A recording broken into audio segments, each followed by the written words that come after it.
এদিকে ডিভিসি আবারও জল ছেড়েছে। জল ছাড়ার পরিমাণ বাড়িয়েছে ডিভিসি। মাইথন এবং পাঞ্চেত থেকে আরও জল ছাড়া হয়েছে। এই ডিভিসি জল ছাড়া নিয়ে গতকালই উৎসাহ প্রকাশ করেছেন মুখ্যমন্ত্রী মমতা বন্দ্যোপাধ্যায়।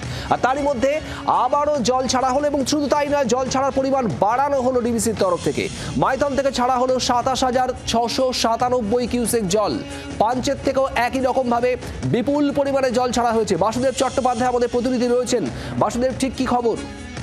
দেখো, ইতিমধ্যে যেটা জানা যাচ্ছে যে ডিভিসি কর্তৃপক্ষ মাইথন ও পাঞ্চেত দুই জলাধার থেকে জল ছেড়েছে। কারণ ডিভিসি কর্তৃপক্ষের বক্তব্য, ওরা যে নির্দেশ পেয়েছে তাতে দেখা যাচ্ছে যে তেনুঘাট জল ছেড়েছে। কারণ ওই এলাকাতে কিন্তু প্রচুর পরিমাণে বৃষ্টি হচ্ছে, গোটা ঝাড়খণ্ড এলাকাতে। ফলে ঝাড়খণ্ডে বৃষ্টিপাতের পরিমাণ প্রচুর পরিমাণ আছে। প্রায় 10টা জেলাতে নাকি ওখানে বৃষ্টি হচ্ছে। সেই বৃষ্টিপাতের পরিমাণ বেশি হওয়ার ফলে তেনুঘাটে জল আসছে। তেনুঘাট জল ছাড়লে সেই জল চলে আসছে পাঞ্চেতে। আবার অন্যদিকে এই দিক থেকেও জল চলে আসছে মাইথনে। এবার মাইথন আর পাঞ্চেত জলাধারে বিপদসীমার যখন উপরে যাই জলটা যাচ্ছে, সঙ্গে সঙ্গে তাদেরকে জল ছাড়তে হচ্ছে। যে জলটা চলে আসছে দুর্গাপুর ব্যারেজে, দুর্গাপুর ব্যারেজেরও জল ধারণ ক্ষমতা সেরকম নাই। কারণ আসানসোল দুর্গাপুর শিল্পাঞ্চলে কন্টিনিউস কয়েকদিন ধরেই মাঝে মাঝেই বৃষ্টি হচ্ছে। ফলে সেখানেও জল ধারণ ক্ষমতাটা একটু বেশি হয়ে যাওয়াতে তাদেরকেও জল ছাড়তে হচ্ছে। অর্থাৎ এই জল ছাড়ার যে সিস্টেমটা, সেটা কিন্তু এখনো পর্যন্ত চলছে।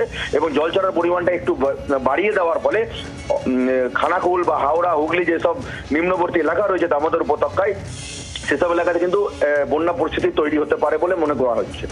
তার মানে পরিস্থিতি আরো জটিল হওয়ার একটা আশঙ্কা থাকছে। বাসুদেব, তোমাকে ধন্যবাদ। পাঞ্চেত এবং মাইথন থেকে জল ছাড়ার পরিমাণ বাড়িয়েছে ডিভিসি। বাংলার আওয়াজ, বাঙালির আবেগ, জি 24 ঘন্টা।